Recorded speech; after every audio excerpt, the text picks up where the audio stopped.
Sejak Perang Dunia Kedua, Jepang belum pernah merasa terancam seperti saat ini. Ketegangan global meningkat pesat, dengan jam kiamat yang menunjukkan hanya 90 detik tersisa sebelum kiamat.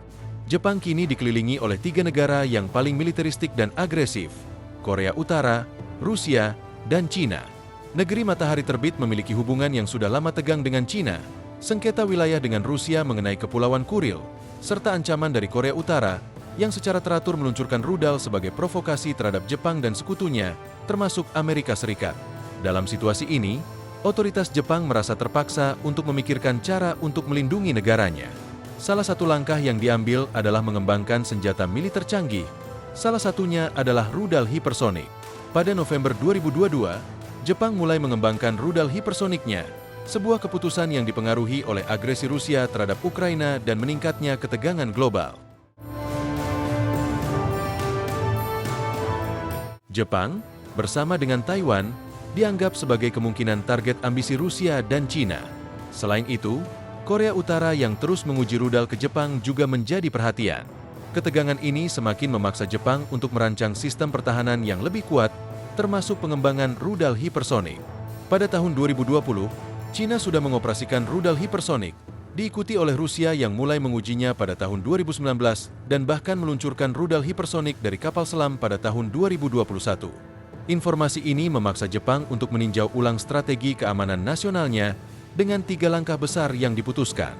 Pertama, Jepang memutuskan untuk membeli rudal jelajah Tomahawk dari Amerika Serikat yang terbukti efektif dalam berbagai konflik dan dapat segera dikerahkan.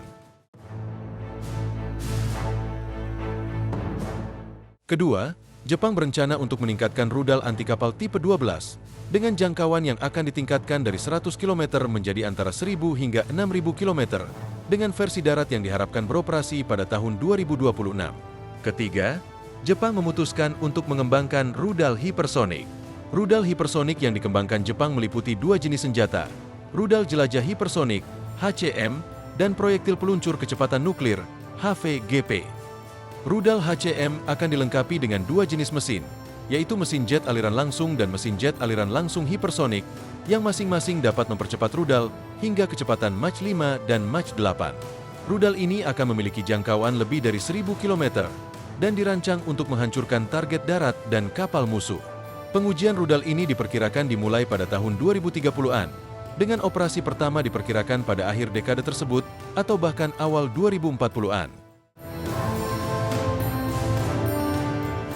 Sistem rudal hipersonik Jepang direncanakan untuk ditempatkan di Pulau Kyushu dan Hokkaido, dengan tujuan menghadapi ancaman dari Cina dan Rusia.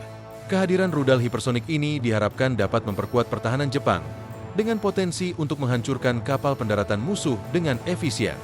Meskipun rudal hipersonik Jepang merupakan langkah penting untuk meningkatkan kemampuan pertahanan negara, ada tantangan besar terkait efektivitasnya. Rudal hipersonik memiliki keunggulan besar dalam hal kecepatan dan kesulitan untuk dicegat oleh sistem pertahanan rudal yang ada saat ini. Dalam banyak kasus, rudal hipersonik dapat melaju lebih cepat daripada rudal anti pesawat, bahkan jika target melakukan manuver evasif. Kecepatan tinggi dan kemampuan manuver membuat rudal hipersonik lebih sulit untuk diintersepsi.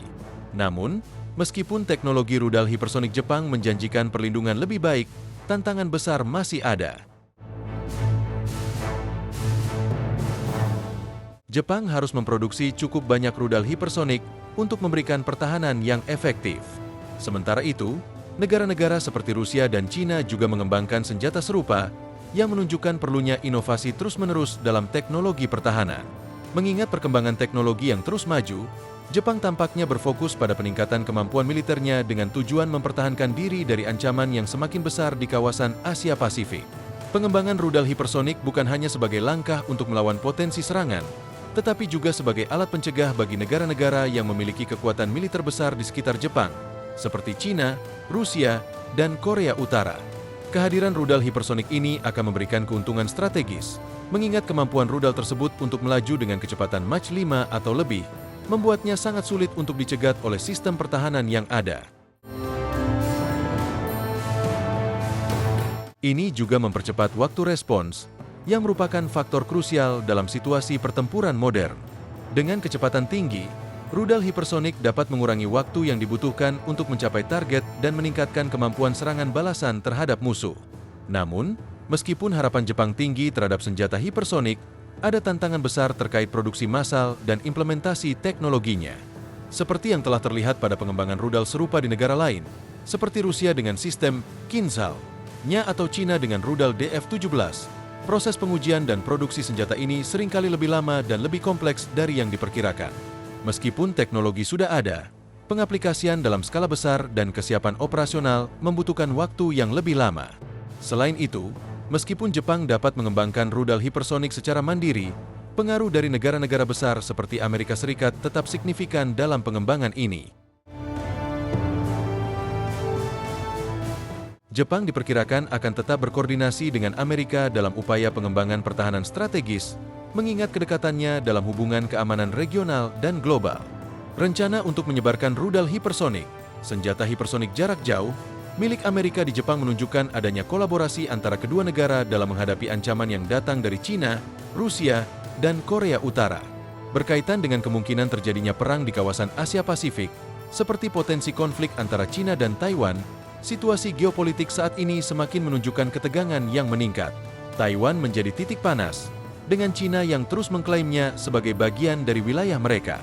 Jika terjadi konflik, Amerika dan sekutunya, termasuk Jepang, kemungkinan besar akan terlibat, mengingat komitmen mereka untuk menjaga stabilitas kawasan dan mendukung Taiwan. Namun, meskipun ada kekhawatiran akan pecahnya perang, banyak yang berharap bahwa diplomasi dan strategi pencegahan dapat menghindari konfrontasi militer. Namun, dengan perkembangan teknologi militer yang semakin maju, termasuk pengembangan rudal hipersonik, persaingan di bidang pertahanan akan semakin memanas, yang meningkatkan ketidakpastian bagi negara-negara di kawasan tersebut. Kedepan, kita harus memperhatikan apakah Jepang dapat mengimplementasikan strategi pertahanannya dengan efektif, apakah teknologi rudal hipersonik mereka benar-benar dapat memberikan perlindungan, dan bagaimana negara-negara besar seperti Amerika, Cina, Rusia, dan Korea Utara akan merespons perubahan ini. Semua ini akan memainkan peran penting dalam menentukan arah masa depan kawasan Asia Pasifik, apakah menuju stabilitas atau konfrontasi yang lebih besar. Kedepan, tantangan besar yang dihadapi Jepang adalah memastikan bahwa kemampuan militernya tetap relevan dan efektif di tengah perkembangan teknologi yang pesat di seluruh dunia. Pengembangan rudal hipersonik memang menjanjikan, namun penting untuk memperhatikan beberapa faktor lain yang dapat mempengaruhi efektivitasnya, seperti integrasi dengan sistem pertahanan lainnya, serta kemampuan Jepang untuk memproduksi dan mengoperasikan senjata canggih ini dalam jumlah yang cukup. Salah satu aspek yang tidak bisa diabaikan adalah pengembangan infrastruktur pertahanan di kawasan sekitar Jepang. Pulau-pulau seperti Kyushu dan Hokkaido, yang direncanakan untuk menampung sistem rudal hipersonik, akan memainkan peran kunci dalam memperkuat garis pertahanan pertama terhadap potensi ancaman. Namun, selain dari sisi teknologi, faktor logistik dan kesiapan pasukan juga akan menjadi penentu utama dalam menghadapi ancaman yang datang dengan cepat. Jepang akan membutuhkan sistem komunikasi dan koordinasi yang sangat efisien agar rudal hipersonik dan sistem pertahanan lainnya dapat digunakan secara maksimal dalam situasi krisis. Sementara itu, meskipun pengembangan rudal hipersonik oleh Jepang menunjukkan kesiapan negara tersebut untuk menghadapi ancaman, banyak yang berpendapat bahwa diplomasi tetap harus menjadi pendekatan utama dalam menghindari konfrontasi langsung. Jepang harus tetap berhati-hati dalam membangun aliansi dan memperkuat hubungan dengan negara-negara sekutunya, termasuk Amerika Serikat, untuk memastikan stabilitas di kawasan Asia Pasifik. Menjaga keseimbangan kekuatan di kawasan ini akan sangat penting agar tidak terjadi eskalasi yang tidak terkendali, yang bisa merugikan semua pihak. Tantangan besar lainnya adalah perkembangan hubungan Jepang dengan negara-negara besar seperti Cina dan Rusia. Meskipun Jepang berusaha menjaga hubungan yang stabil dengan keduanya, persaingan dalam hal kekuatan militer, terutama dengan Cina yang semakin agresif, meningkatkan ketegangan yang ada. Sengketa wilayah di Laut Cina Selatan dan Laut Jepang terus memperburuk hubungan ini.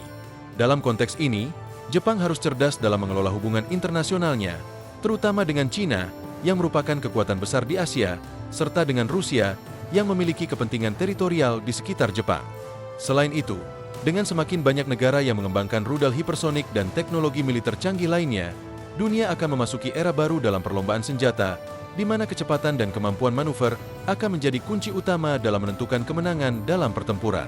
Sementara itu, sistem pertahanan yang ada saat ini, meskipun canggih, mungkin tidak cukup untuk menghadapi ancaman yang muncul dengan kecepatan hipersonik.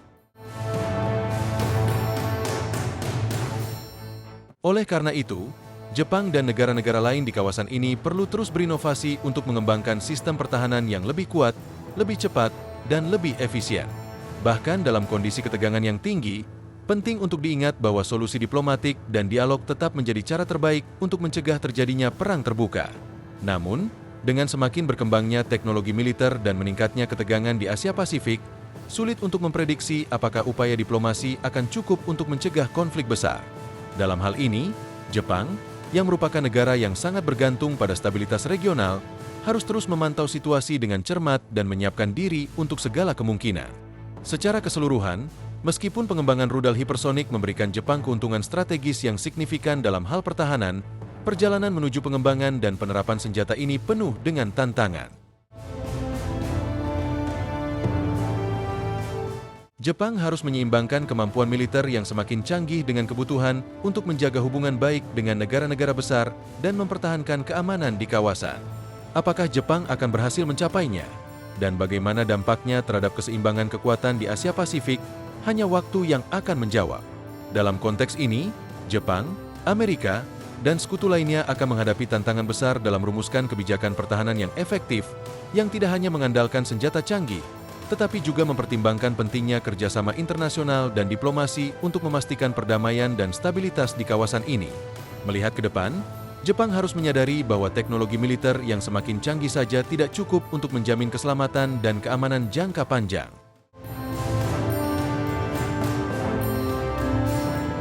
Pada akhirnya, meskipun Jepang berusaha untuk mengembangkan senjata hipersonik dan memperkuat kemampuan pertahanannya, dunia harus berpegang pada prinsip diplomasi dan upaya bersama untuk mencegah terjadinya konflik terbuka. Seiring waktu, Jepang dan negara-negara di kawasan Asia Pasifik harus bekerja sama untuk menciptakan mekanisme yang dapat meredakan ketegangan, menjamin perdamaian, dan menghindari perang yang merugikan semua pihak. Dengan fokus pada kekuatan militer yang lebih canggih dan kerjasama internasional yang lebih solid, Jepang berpotensi untuk memainkan peran penting dalam menjaga stabilitas kawasan, namun hanya dengan komitmen yang konsisten terhadap diplomasi, keamanan kolektif, dan pengurangan ketegangan yang berkelanjutan.